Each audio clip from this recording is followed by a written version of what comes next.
Welcome to the Bold Podcast. I'm Todd Birch, entrepreneur, keynote speaker, and mental fitness coach. Whether you're a new listener or one of our loyal listeners, I'm glad you're here.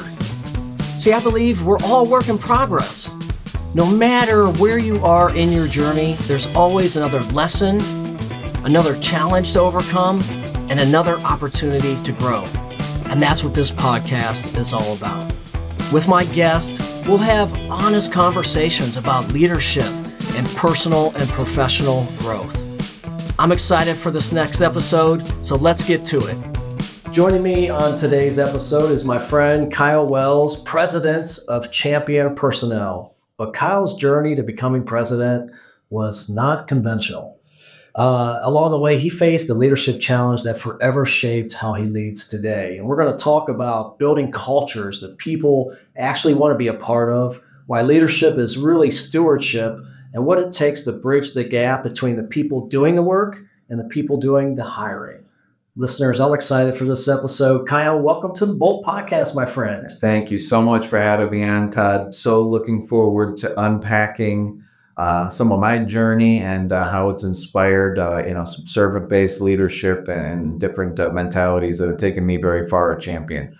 Absolutely. So, let's dive into it whenever you're ready. Let's go. Let's start. Your journey is really remarkable. Like, I've never, honestly, I've done 66 episodes now, and I've never had a story like yours on the show. So just take our listeners through that journey from the shop floor all the way up to president. What did that look like? Well, thanks, Todd. It definitely is a unique and interesting journey, and I'm pleased to say that now that we're in the later chapters, it's a beautiful story. Good. So my journey with Champion was unique in that it started as a temporary associate deployed on the shop floor. At the time, before I came to Champion, I was working at Progressive, was a cocky young man, and quit without a plan. And like a lot of people without a plan, I found my way to a staffing agency, which was Champion. A friend of mine had worked there, and I took the first job I could get because I needed work and I didn't have a plan. So that turned out to be a shop floor inspector at a local rubber plant. So I found myself learning the rubber business inside and out. Was fortunate enough to take a mentor and the owner of the company and started to run the business for him. So I started to learn more than just the manufacturing shop floor labor, but I started doing purchasing, procurement, quoting, sales, account management, and being a small house and I had an enthusiastic mind, I was able to get my hands on a lot. And I was coming from a progressive work in a box sort of role. Oh yeah, big cool. And after a couple of years, Champion, as a good staffing firm does, going, man, this guy's got a lot of potential. He should come recruit for us. So Champion, hired me from our client, and I joined a team as a recruiter.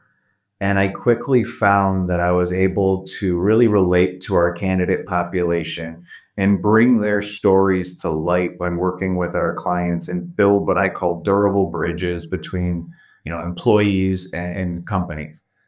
And so my success allowed me to take over one of our branches and really manage both sides of those relationships successfully. And it was at that time I started to realize I had something special. At that point, I had been with Champion about 6 years. I formed a close relationship with our owner at the time. But unfortunately, we had a terrible culture at the time. It was a very aggressive culture. It was closed-minded. We had high turnover. We had poor mental health. And we also did invest in technology at the time. So when the pandemic happened, in my opinion, operations were hamstrung. They were a paper or pencil business, and we were unable to really operate in that capacity in a remote work world. So I had to leave the company and went back to manufacturing. So for about 18 months, I was selling immersion heaters, DI water heaters, and things like that for the semiconductor industry. It was a new change of pace. It was almost an engineering type of role where I was, sizing and planning these installations for them, which was, again, great experience now with a global manufacturing company with a technical product. Unplanned one day, I had work and I get a phone call from the CEO of Champion and owner at the time, but unfortunately followed on some poor health and realized that he needed a succession plan. Well, like a lot of those calls go, when you start the planning at that stage, it's often too late. We were able to negotiate a deal where I was going to come back and help him revitalize operations. He agreed to effectively take a seat to a new plan and a new vision. But that vision didn't get to be executed together. I had 2 days with him prior to him going into hospice. He then passed away 6 months later. So here I was, Kyle, grown from the shop floor temp, finding success with the company, separating from the company, and I had ideas, a plan, and a vision, but no handoff. And really, to be fair, not the whole portfolio of skills to do the role I accepted. Mm-hmm. But I was able to guide the company through the probate process and through a lot of vulnerability and seeking help and sharing my story. I was able to find the right people to help me build those skills, to help change the culture. And as a result, Champion's thriving, and I'm pleased to share I own the company now. Wow. Kudos to you. One, not a lot of people can do that. There's a couple of key points that I want to touch on. One is the fact that you got vulnerable and you were able to seek help. Me, as a youngish man going into a ownership president role, starting my own company, I didn't know what the hell I was doing, honestly. And I was scared and fearful and felt like I needed to have all the answers. I grew up in a very blue collar mentality. I was kind of a maverick. Like, if I can't do this on my own, then I'm not worth it, Right. So I didn't seek help. I didn't raise my hand. And I tell you what, that looking back 17 years now, owning my business, that was probably my biggest mistake, was not really having that self-awareness and the ability to get vulnerable and to seek help. I would have been so much further along in every aspect in life and leadership and owning a business, running a business. So kudos to you for being even young to recognize that and to go out and It's easy to do, Todd. I think the reality is when you step into those shoes, it's kind of like growing up and growing from a teenager to becoming a young man. When you're faced with a situation you don't know what to do, you do what you think the person is supposed to do in that role. Mhm. So here's Todd Birch, the new president. I'm going to do what I think a president should do in this. Right. And sometimes in my case, that ignorance turned out great. And other times, in both of our shared stories, it didn't go so well. Right. It's, like they say, some things you have to learn the hard way. And I certainly applied those examples too. Oh yeah, I got my MBA from learning. Me too. School of hard knocks and getting up and dusting yourself off and realizing that we all make mistakes, and whether we learn from them or not is a whole other story. Right. But if we want to, embody the values that we envision a president should have, it's so important to pursue that continual improvement and realize it's a long skill set and it's always growing. Right. Always growing. That's the key. I'm trying to think, like, how could a person come into a company, one, just in that manner, right? Like, there was literally no handoff, no mentorship. Here you go. Great. You had been familiar with the company. You were on the shop floor, you were a recruiter, and then, in a ops kind of role. But then you have this company, not much time, all these people, very tenured company. Right. So these people have been there for a long time with the old regime. And here comes Kyle, young, new president with all these ideas. And can I say a toxic culture? Yeah. At the time it was. And, that we're also facing a deep fear. So I came back during the pandemic. So everyone was fearful about what work was going to look like, who was going to get laid off, especially at a company where, wait a second, the owner is in hospice and now deceased. I had to be very transparent that yes, the company was going through probate and explain what that was. And quite frankly, I didn't quite even understand some of the implications that I was making upon myself. But I believed in Champions so much that that confidence to dive in head first proved to be very fruitful and inspired. So it instantly changed our comp model, our communication tools, and created a lot of openness, while again realizing quickly I had to be very honest and go, this is going to be a journey together. And I promise you, if you join me on this journey and you share the same vulnerability, we're going to succeed and we're going to have something very special that we share together. And folks believed it and they felt it quickly. And, some folks like, Cindy Teams, who came in as our director of recruiting, and some other folks that you've had an opportunity to meet through Champion, really stepped up and were willing to join in that vulnerability and fear at times. And, we developed new relationships, new management styles, and, the real champion that was always underneath the surface of this callous culture, it was always there. It just emerged. It was like, so, you watered the dry dirt and allowed the seed to grow. Interesting. From the muck of our envision, this beautiful lotus. I would imagine that's a lot of change. So your team, they were experiencing every month, every quarter change, right? New policies, new procedures, new software, and people are really adverse to change. And I forgot that this was during COVID. Oh my gosh! Like you had nothing I had in your favor. with. I had a Jeez. 12-month-old son at the time. Oh my I was, gosh. I didn't, and that, it's humorous to look back on. It's almost like a sitcom sort of It is. situation. It's so crazy. It's like the foundations for like a different version of The Office or something like that. Mhm. But it worked well and it worked quick. Wow. That surprised me. There's got to be something in there. Why did it? If you can look back now and reflect and give yourself, let's celebrate this, right? I know you're a humble man, but that's pretty remarkable to do what you did quickly with all the things that were against you, right? You're back up against the wall. How were you able to do that? I think it was by, really unifying the team and, investing heavily in people early, making sure their voice was heard, and also recognizing when you're coming from a broken culture, um, people might have some skill gaps and things like that that they're not confident to address.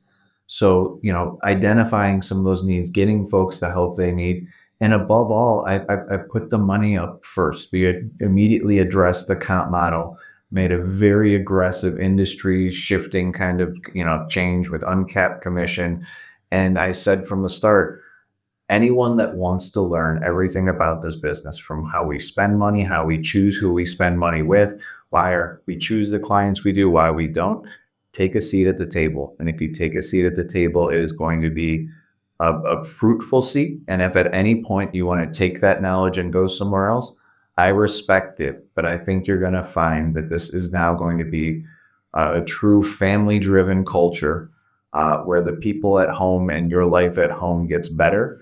And a lot of the things you always thought you wanted at work, you're going to have. And you might learn that once you have that big voice and that big seat and that opportunity, there's been some folks that have taken a step back from that. And that's how we built a cohesive team where everyone knows their role. Yeah. Yeah. There's a lot there. A lot there. I'd add also creating new positions. So taking other people's vision within the company and saying, let's create a role behind that. So, someone like Amanda, our director of technology, someone like Patience, who's taken on a deeper operations role in sales administration. By creating these, it ignites individual passion. It ignites their spark, exactly. And it grows natural, leaders in the company, and then other people see that. So when we hire and we say we promote from within, we believe in our better job, a better life philosophy. It's evident from the second someone walks in our office, and that's critical to our industry because that's not typical in the staffing. Right. Right. Yeah. I see a couple of things looking from the outside. I see transparency. So important. You had to be transparent and open and vulnerable. I will say that I've made several mistakes over the 17 years that I've owned the business. One thing that I think I did pretty well was handle COVID. And how did I do that? I was extremely transparent and vulnerable, right? I can't tell you how many nights late nights in front of my laptop with 15 tabs within an Excel, all the different scenarios that could possibly happen. That's it. I mean, I had to live the worst case scenario. I had to see it. I had to see the vision of what could, which is a really dark and negative place to be in. This was before I went through positive intelligence, literally in tears, thinking, I don't want to lose my company. I don't want to lose these amazing people that I have. But the only way that I thought that we could work through this was just to be fully transparent. So it's every day. It was like, we're going to handle today. I don't know what the future holds. We're going to handle today. All I can do is, I don't know all the answers. I don't know what's going to happen, but I'm going to be honest and open with you and clearly communicate. Every day we had to stand up and we just talked. And that allowed me to keep all my people. We did not lose. I did not have to cut anybody. And the I check. did not cut any salaries. And I will tell you this, and you've definitely seen it. That's adversity. Adversity is it is really hard and painful, but it is one of those things that if you come through it as a team, and that could be even your partner, spouse, you're going to be much stronger for it, right? You're going to find out who's really in it and who's not. And these people were all in it. We were all in it together, and we actually thrived. Not only did we survive, we thrived. And operationally strong then. That's what the pandemic showed us, is Right. companies that were operationally strong did thrive, because if you're operationally strong, you have the ability to pivot, you have the ability to innovate, you understand your customers' needs, you understand your staff's needs. Mm-hmm. So you manage the pandemic as a variable. And that's how I look at a tough economic situation, a challenging job market. These are all variables. And we can let them define us. Right. Or we can define the variables because we know the solution of the equation we want. Mm-hmm. And it really is. I love the algebra analogy there. So if we know we have X people and we have, a Y product, well, if you're going to add a Z element of the pandemic, well, we have to solve for Z instead of seeing how Z impacts the solution of the equation. Yeah. And it's always helped me to look at things that way. So, again, when it's the pandemic, you lose your founder and you're kind of out there on an island. Okay, let's manage all of these variables individually, because I don't want them to define our failure. Right. Right. Yeah. And I think one of the key things of any successful business, and certainly leadership, is trust.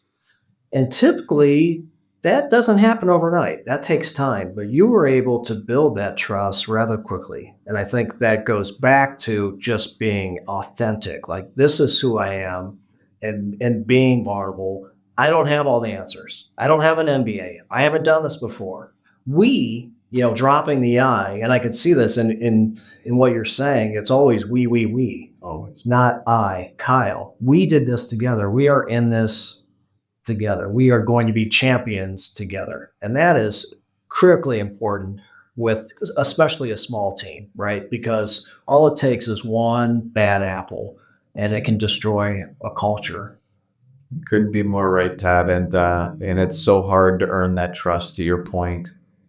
It requires consistency. It requires, and especially again, when you're managing variables like a pandemic or other things like that, where you can't, you don't want to make promises you can't keep. Right. So you have to be very delicate in how you present these situations, and you have to understand that even though it might take addressing them 20 different times in 20 different ways to get people to fully buy in or believe them, just because they didn't buy in or believe it the first time, you can't take that personally. You can't take the shot to the ego. I know we, as leaders, we all love to have that, I planned this perfect meeting after it's going to carry out, it's a Vince Lombardi speech and everyone is going to go in and get them. It doesn't happen like that. It really doesn't. It doesn't. As much as we want it to do. And you could be the best motivational speaker, and it's just, you're in that seat. Nobody is going to love the business, care about the business as much as you do. And they hear it, right? And then they have to see it, right? And they have to feel it, right? And then maybe they're going to practice it, because the practice part is always going to be teeter-tottering on the what's in it for me. Do I think that benefit or solution, whether it's growth, money, whatever, time, is that actually going to materialize? Mm-hmm. And I think that's the largest teeter-totter we have in employment today. Mm-hmm. And well, companies shoot themselves a foot a lot, making promises again that they can't keep. Mm-hmm. So I think right now we're facing an employment world with a lot of distrust. Mm-hmm. Employers do not trust the candidate marketplace, and the candidate marketplace do not trust the promises that are in the bullet points of that job offer. Yeah. Yeah, that brings me to a question. You kind of answered it, but like, what do you think the future of work looks like? Do you have hope for that? I hope. Well, I think we're at an inflection point here. We are. We're seeing the lowest labor utilization rate of our youngest generation. We're seeing skill gaps form all sorts of places. So the ones that impact Champion the most are, of course, in skilled trades. Ohio is the third largest manufacturing state in the country. And, again, schools are pushing trades, not enough kids are going into trades. Not enough kids are going to work at all. And ultimately, it's a reflection on, I don't believe by taking this job, I'm going to be able to get to the point where I can pay off my student debt. I can buy a house. I can start a family. So the younger generation are having kids. And where I think it's going to shift is technology is going to allow the automation of a lot of processes, and it's going to enhance the value of relationships more and more. And, while some kids aren't the best at forming relationships yet, those are going to be the ones that thrive in the new world. And I think it's going to be a great equalizer. I truly do. Your companies are going to be able to generate more revenue because of the technology that they have. And if they use that revenue to develop people and create pipelines to develop people at all levels, we're going to solve these talent gaps. Mm-hmm. Now, unfortunately, there will be a lot of failure in that, just like any other revolution or evolution in time throughout history. So I look at this like we're going through another version of the Industrial Revolution. Yeah. I've heard what happened. It made life better, made life easier. Mm-hmm. And there was a lot of companies that became titans that are still titans today because of that. And that's going to be the same thing. You hear the numbers being thrown around with OpenAI and Anthropic and these companies. Unprecedented, figures. We're going to see the same thing through this new evolution, just like we did with the boom of the dot-com era and other eras. But this is a big one. I think this is, we'll be looked back in history the same way we did the Iron Age and the Steel Age and the Gilded Age and things like that. Yeah. Yeah, I couldn't agree more. And I'm seeing the same things and having similar conversations. I think it really all comes back to getting back to our people. People are the answer. Putting focus on the human potential. AI is great. It's gonna give us more time, right? The time that we don't have right now to manage the people the way we should or want to, or to upskill, or to provide some learning and development, to really be great managers of people, so that our people are seen, heard, cared about, and they stay. Like, you'll see your retention numbers drastically change when you take that position, that stance. It's so important. It's not easy to do. No, nothing is. It can slow growth. It can, put a big damper on profitability. But the long-term outcome is a deeply stable organization that ultimately is poised for the next generation of these evolutions. Mm-hmm. That's what I always tell my team is hiring is going to change by the day. So whether you love it today, you hate it today, it's going to change. It's going to evolve. And that's what makes what we do so exciting is we get to stay ahead of that. And we get to bring clarity to the both sides of this equation that are pointing the finger at each other. Right. Yeah.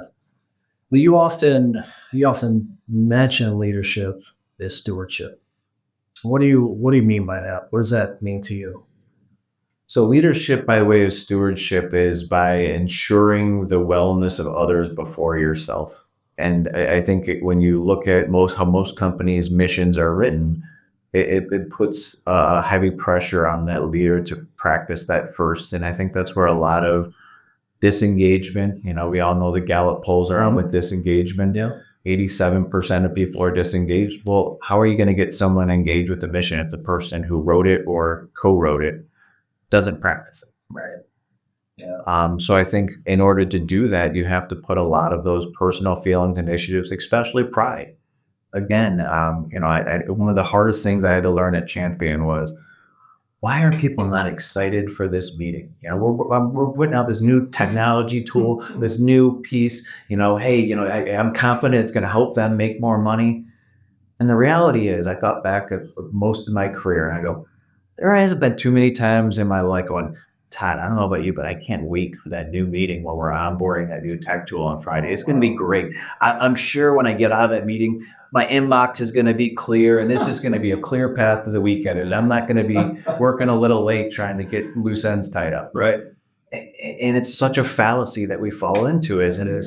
So steward-based leadership to me is not falling victim to that, not being selfish and expecting everyone to have a standing ovation for you because you're doing your role in preparing and executing the vision. Mm.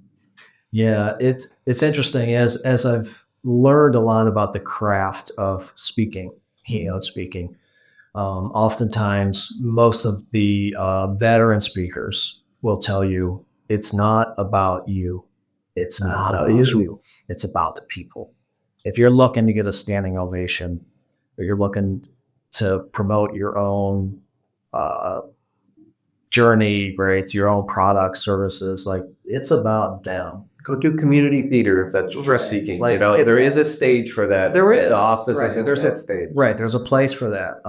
So yeah, I think that's about, again, just being authentic. It really goes, there are some simple things that it goes back to, but I keep seeing and having the same conversations about the leaders at the top not having self-awareness. Right. Thing missing. You're so right. They don't have the self-awareness. They don't do the deep work. They don't get vulnerable. And when you're seeing that at the top, it trickles down. And when it doesn't trickle, right, you don't have that safe space. And people don't feel safe enough to take a risk, to experiment, for fear of judgment or being embarrassed or criticized, then they're going to shut down. They're going to get into survival. Class form. Everyone finds their ally or series of allies. And when you start feeling that as a leader, you realize that there's a reason why you're not in any of those groups, and you start getting a very filtered version of the truth. Right. Yeah. But when you create the safe space, your people are lit up, man. They're more creative, more innovative, more engaged, more willing to grow. And guess what? They stay.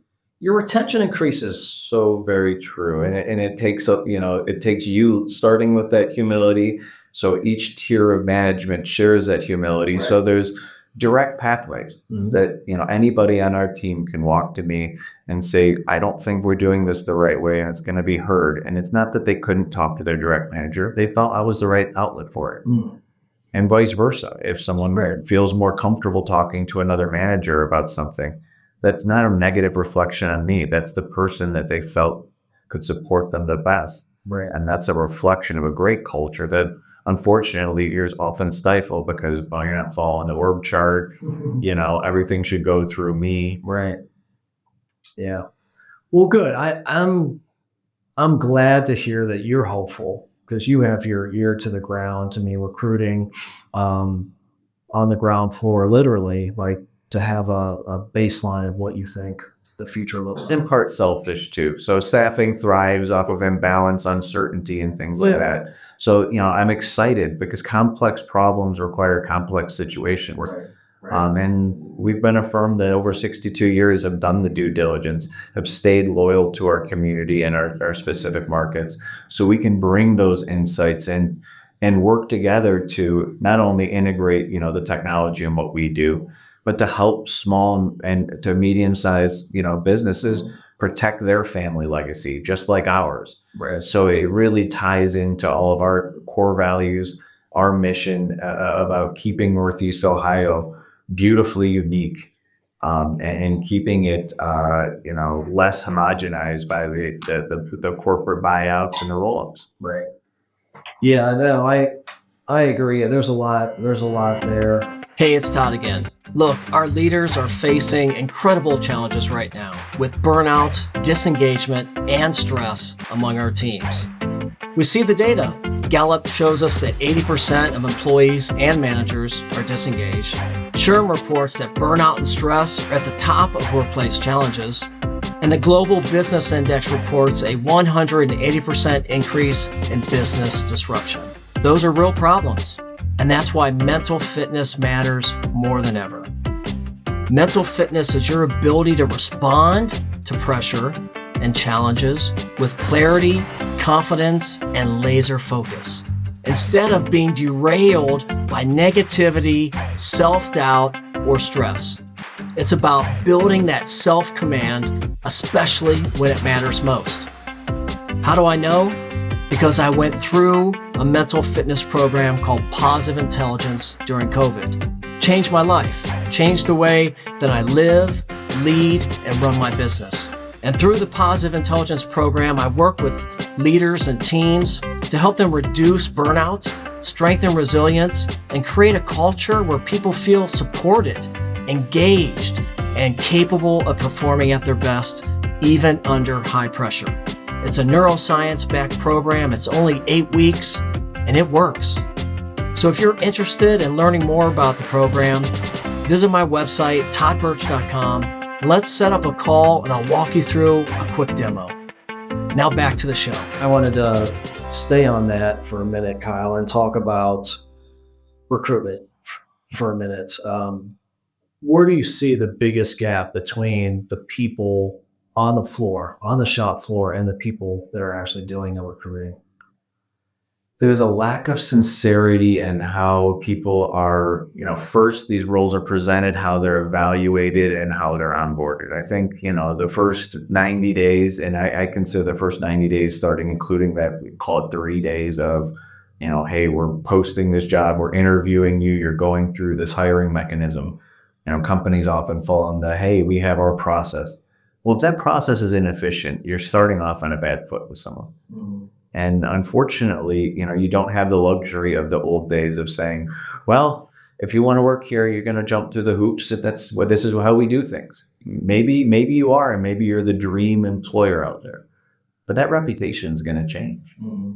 So I think the biggest thing companies need to look at is how they can understand what people prioritize and what frustrates people at their place of work, and not make assumptions. Don't make assumptions that, if you're offering a poor benefits plan and no one's taking it, but you can say you offer benefits and you think that's important, instead look at whatever you're paying in those administrative costs and go, can we bring in an ICHRA plan? How do we make this money go further for our people? And really, again, take that stewardship all the way to people that aren't even working for you yet. Mm-hmm. Don't just throw out the idea that we love to promote from within. Create examples, document examples, do video interviews with employees that have lived the life and done it. Show exactly what it takes. And if you can't show what it takes, start building those paths and be honest and realize that you're selling the bill of goods. Right.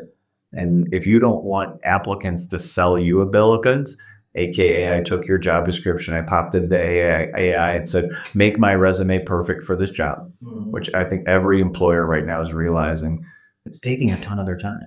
Mm-hmm. These resumes, would you read it and what do you mean as a drive-through attendant, you protected shareholder interests? And it's like, well, that's great. That was on our job description and now it trickled onto your resume, but it's creating this abundance of work for the employer. Mm. Well, if you're more direct in what you need, what you expect, and you recognize your position in the market, and that's largely what Champion helps our clients do. It's okay if you're paying $1 or $2 under market, but your expectations should be aligned with that, and we can help you maximize the value of the hire by creating a unity between the two of you. And it's not a formal contract. People instantly go into, well, we're not going to send someone to school and make them sign an employment contract. The proof's in the pudding. Create mentorship programs, buddy systems, do employee engagement surveys. Don't be afraid to seek the unfiltered truth about who you are and how you are. Yeah. Instead of going, well, only the negative people complain on Glassdoor. Indeed. No. Oh God, yeah. Now they merged. Yeah. Yeah.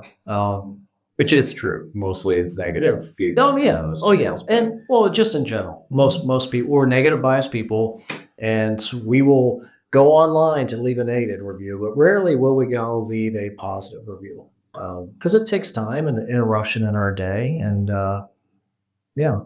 One piece of advice I can give to anyone that is representing a product or service and looking to hire, especially at entry to medium level jobs, make your company's product or service and how it benefits or how it's used in the world very well known, especially if you're looking to target Gen Z and younger generations.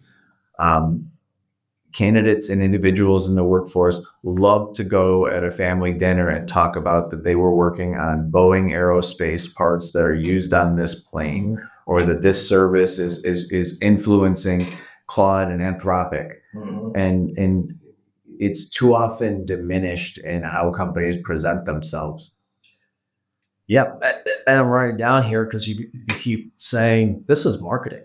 It really is. And oftentimes being a kind of a web design shop, a lot of people come to us and they're really focused on the products, the services.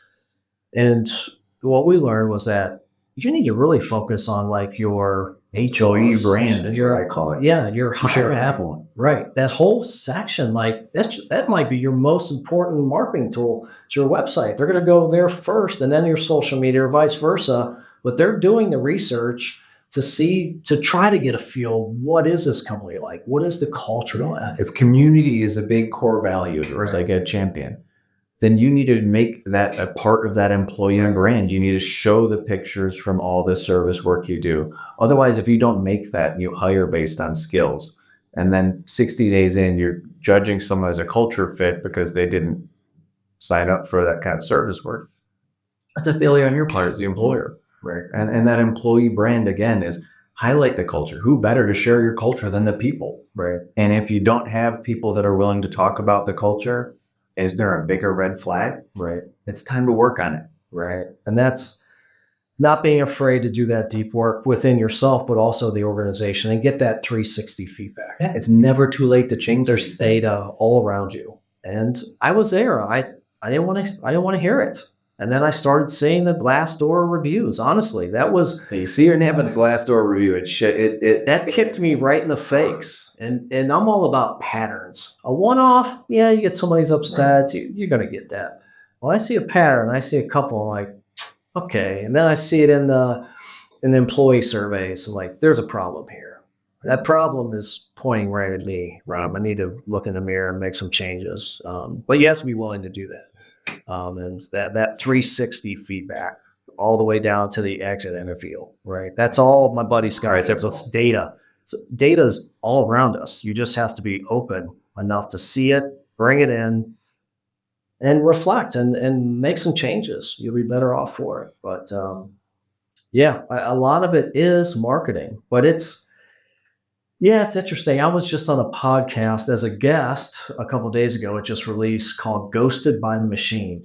Oh, I love the title already. I've got to check out the episode. Yeah, I'll introduce you to Mark. Mark Lane is the host. He's part of the Work Defined HR podcast network. But we talked about the state of work, and he started the show because he was ghosted.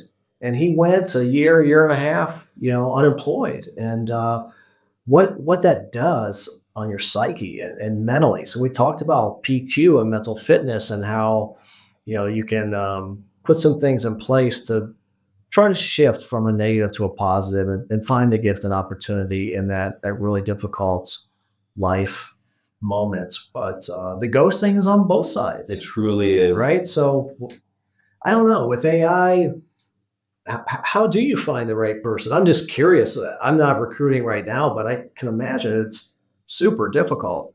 Well, it's interesting. And in my opinion, this is where AI is going to fail dramatically. Yeah. And that's because the ghosting occurs because the front end of the hiring process has become more transactional than ever before. As a job seeker, what do? You go on to one of the job boards, and you LinkedIn, and you literally check a box and say, apply for those 10. And what do you do when you manage it? Oh, we just leave these up constantly because we always want to see who's interested in these positions. So there's ghost positions. There is bulk applicants. There are tools out there that you can use that will actually just apply to anything within the parameters you set without you even looking at them. So once that transactional element starts, I think I can say safely that maybe not every time, and nobody's probably proud of it, but we've all probably missed an oil change appointment or a restaurant reservation. I went, but don't give the table to someone else. Someone's lucky day. We try to call, but if there's something that came up, we don't. And I don't know about you, but I don't feel as guilty about that as if I stiffed my dentist or someone was waiting there and they lost that opportunity, my attorney. Right. And I think that's how the workforce rationalizes the ghosting, because they've been put through the gauntlet of, well, I've been applying, I applied 100 jobs and heard back from 5. And I think, unfortunately, the obligation falls on the company. What are you doing to quantify this as a real opportunity that's behind a real person? Why would you not want to offer some level of disposition to every applicant? Sure, does that take time? Yes, but that's your brand. That's your reputation. And it's so important to put those practices in exercise because, again, something tells me you have core values that's in complete disagreement with. Right. Because you certainly wouldn't do that with purchase orders from your customer or RFQs from your customer. Go ahead, we try to get to as many as we can. Or this one's out of our lane. Maybe there's companies that do that. I certainly wouldn't advise that as a business practice. Yeah. I don't know. It's going to be interesting.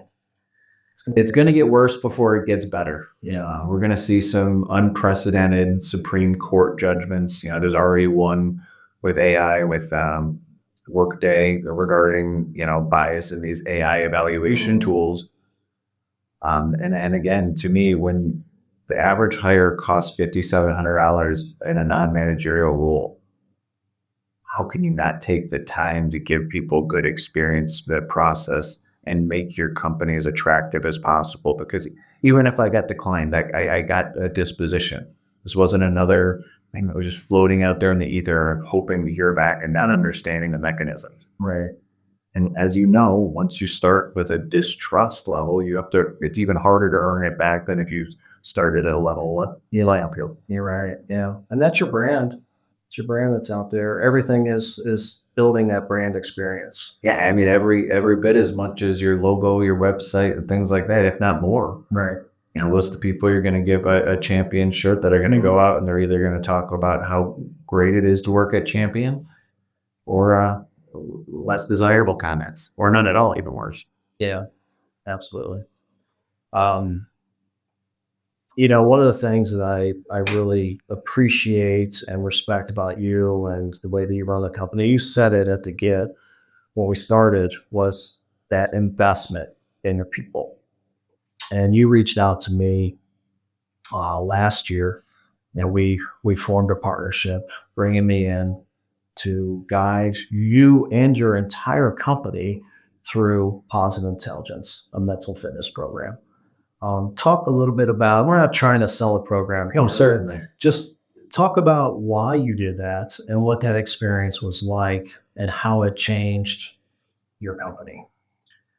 So as I mentioned, I was in and still in a very vulnerable place where I realized I did share my vision, and my vision was to change the culture and to help people live our slogan, a better job, a better life, internally, so they can practice it with our clients and our candidates consistently. And I realized in order to do that, we had to build a more comprehensive skill set than just business and communication skills. And one of the areas that I immediately, gravitated to was how vulnerable your keynote was at the Disrupt HR conference. And I appreciated that, this was a science-based program. This was someone that as soon as I was introduced to you, I immediately could relate to. You are a business leader and owner yourself. No offense to the doctors of psychology and things out there, but I have a bunch of tough-nosed manufacturing recruiters. It's just like if you bring in those folks to talk to blue-collar mentality folks, it doesn't resonate the same way as a really strong operations manager or manufacturing leader. Right.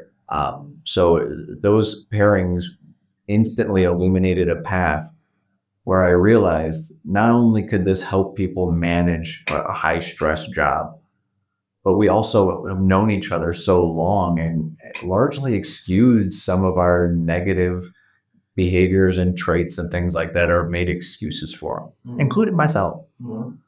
So I instantly connected the dots that if we involved the entire company in Champion, and I don't know if you have this at Evolve, but at Champion, we have certain little phrases that have caught on that everyone knows what they mean.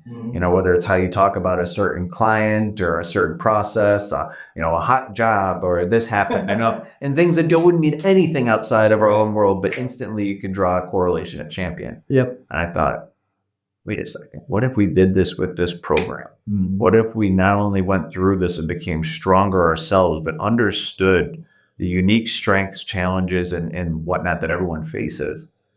And then we have this emotional intelligence piece of communication.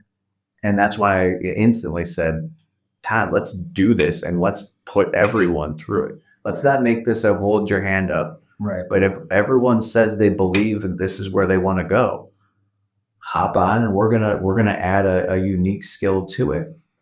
And I knew that if folks experience the benefit at home, man, anything you do at work, when it makes it better at home, and it could be as simple as more money. That's the first one that everyone shirks. But whether it's more time, recognition, you know, or just a sense of security, calmness, or you establish a routine that allows you to be more present and aware at home, you adapt a different loyalty to your employer, a different trust in your employer, and you jump in head first to the next initiative because the last one worked so well. Yeah. And that's exactly what's happened at Champion. It's been a beautiful process where we've all learned so much more about ourselves. And again, after about 3 weeks in the program, folks started to see and experience a difference. And now we do have that central language. You know, people understand, you know, my nature, and I'm able to talk about my saboteurs. And as well as our other members, we're able to identify and catch our judge and do so in a non-confrontational way. We've adapted the PQ reps into our morning meeting, a better way to start the day with a couple minutes of, okay, we just talked about the day's agenda. Let's take 2 minutes and slow things down. And I enjoy that first sip of coffee, and now let's dive into it. Wow. Mindfulness practice. Beautiful. How was that received? I'm just curious within the team. I would say it's a mixed reception. Yeah. I think anytime you do things like feds, and I'm sure if I did a blind survey, there'd be a couple people that are like, I don't know why we do these couple minutes every day. But there's other people that really deeply enjoy it. It's something I'm going to do regardless. Right. And I've learned that, you know, again, in my practice of our core values, I am not going to force it just because it's something that benefits me and some of the team. And, you know, if slowly 1% it soaks in via osmosis, great. But I don't think it's a tall ask that, okay, go ahead and start your day and don't do the 2 minutes of PQ reps. But it's going to be there and it's going to be a constant theme. And that's because the vocabulary and the practices and the skills are critical to Champion. Right. Those are non-negotiable. Right. How you accomplish them and exercise them, how flexible. Right. Yeah. Yeah, and having that shared language within your team, that's what I've seen taking my leadership team through. You know, like you say, when you're talking, you're like, oh, that's my judge. Or when you see somebody rubbing their fingers, like, oh, you just need to do some PQ reps. Or let's practice the sage perspective here. Let's find the gift and opportunity in this challenge or this situation that we're faced with.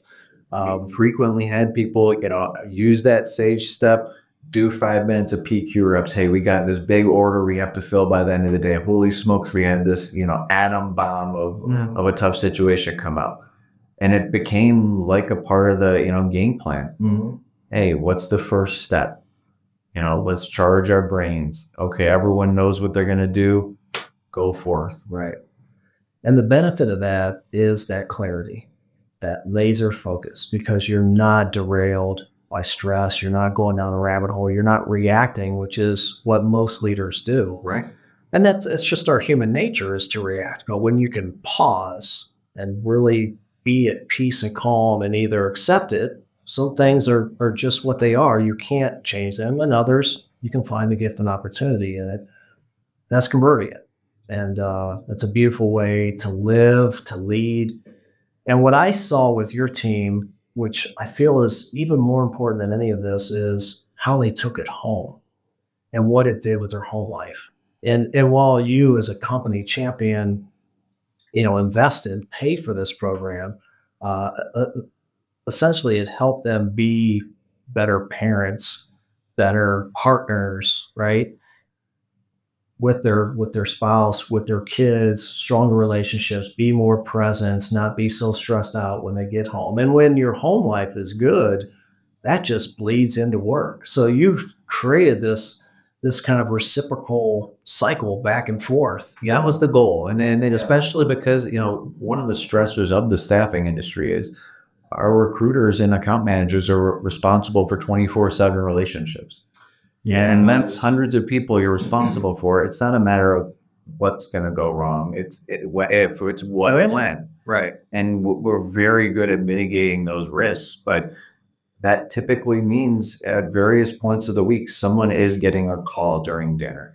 Someone is being faced with the judgment call of, do I step away from my family to take this because I know it's someone important's calling? Do I finish my dinner and then call them back? And those are really stressful decisions to make, especially when you are fully bought into this mission, Mhm. and you don't want to let the team down. Right. You're a human being. Right. And I don't know about you, Todd, but my family isn't thrilled with me if I interrupt the dinner table for any reason. Right. Right. Yeah. And you started the conversation with saying this is your family, right? Your work family. So I wanted them to have the skills to make that decision, and in turn, have their spouses and families see that they recognize this is something that the family has to manage together. Right. No different than, an on-call doctor, hey, honey, we're not going to dinner tonight. I've got to go do brain surgery. Mm. And if, you may have a super empathetic spouse, but after that happens 3 times, so when's it my turn? Right. Yeah. Yeah, it's a difficult thing, but there are many tools out there like Positive Intelligence and many other programs. I think the key here is to invest in your people. When you can, Right. And yeah, maybe you don't have the budget this year, but there are lots of free tools. Just giving them the time, right? And the caring, knowing that I want to invest in you. It costs $0 to tell your team every day on a sunny 80-degree day like today that you expect them at some point to take a 10 to 15-minute walk, whether it's around the building, whether it's down to the end of the block or not. Even if you're super motivated and you go, I can't take a break, take one phone call on your cell phone for 15 minutes, get your body in motion, feel the sun on your skin. It costs $0 to implement that. Yeah. And whether it's someone takes that 15 minutes and sits like a cat in the sun, whether they make a phone call, whether they move their body, I promise you are going to see more productivity out of that than whatever you think you lost to productivity. Yeah, I'm all in. Easier said than done to actually do it. I'm at fault for that, but you have to listen to your body and put some prompts. At least that's what I found. Some interruptions in place, whether that's Outlook or an app on your phone or Know your tendencies. or something. Yeah, or something. Just know when I need to screen break.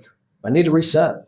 And that 15 minutes, you'll gain 30, 45 minutes back in your day because you'll be more laser focused, more calm and clear. So simple things that you can do, but go a long way. One of the biggest things I learned from the program for myself was, I'm a highly analytical person.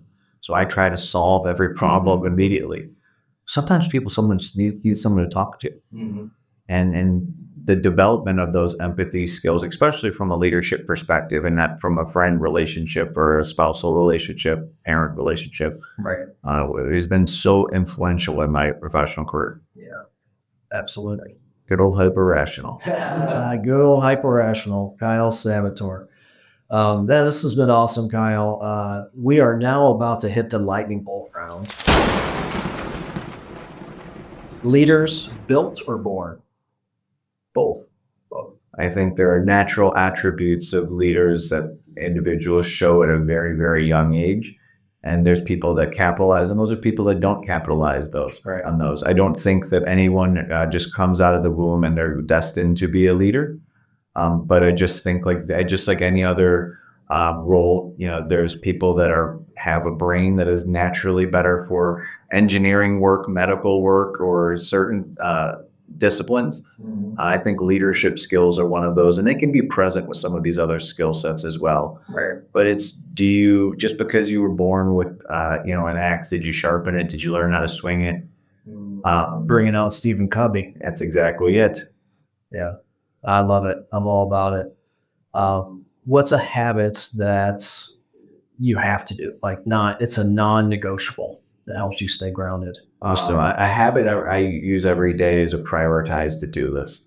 Pen and paper, I prioritize my list every day. It doesn't matter if it's 10 things, 50 things, so if it's really long, I find that motivating. But whatever isn't on that list, I end the day by rewriting that list, and I start the day by reorganizing it from the night before. Awesome. So, and I rewrite it at the end of the day, and I rewrite it again in the morning. Yeah. And by rewriting it, I'm able to adjust things. I'm able to align it with my schedule and go, okay, I can do these before this meeting. I can squeeze this in here.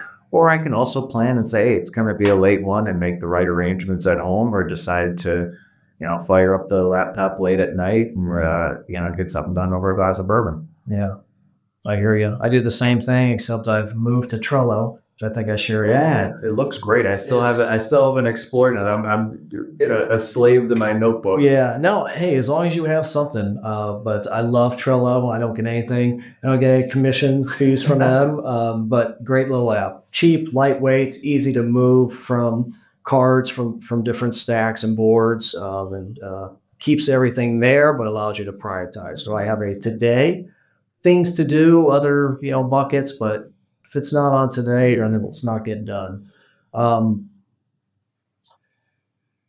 Leadership. Describe leadership in one word. Hey. Thanks. Okay. I like it. All right, Kyle. If you could leave one powerful message, one thought. There's a CEO, a president, a leader out there who's struggling right now. What's one thing they can do, one small shift to get them back on track? That's funny you say one small shift. That's exactly what I was going to say, is take one small step today. Yeah. The 1% better everyday mentality. I think in today's day and age, we make problems seem so much more complex. And the reality is that 1% or that spark today could literally be as simple as talking to ChatGPT like it's the best friend you had in the world. And it's amazing if you just start bouncing some ideas off there, that perpetual motion will carry you so far.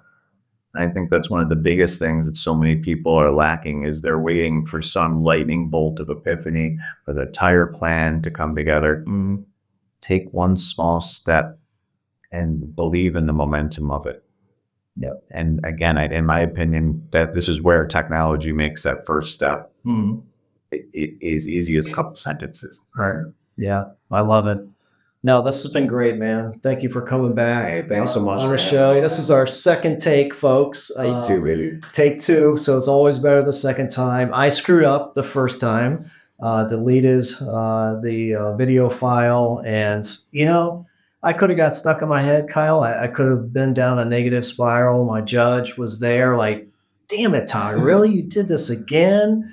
And, I was embarrassed. I didn't even want to tell you. And then I just said, you know what? What's the gift here? I get to spend more time with Kyle. He's willing to come back in. It's going to be a better conversation.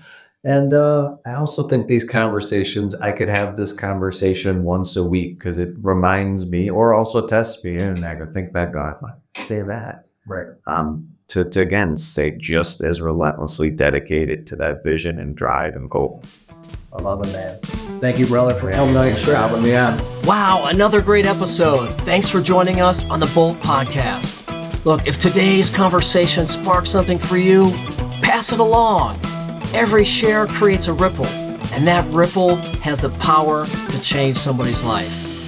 If you want more information, more conversations, show notes, resources, or free tools, check out my website, toddbirch.com. Look, leadership is pretty simple. It comes down to taking care of yourself and your people. Ignite that spark, protect that spark, and light the way for others. We'll see you next time, my friends.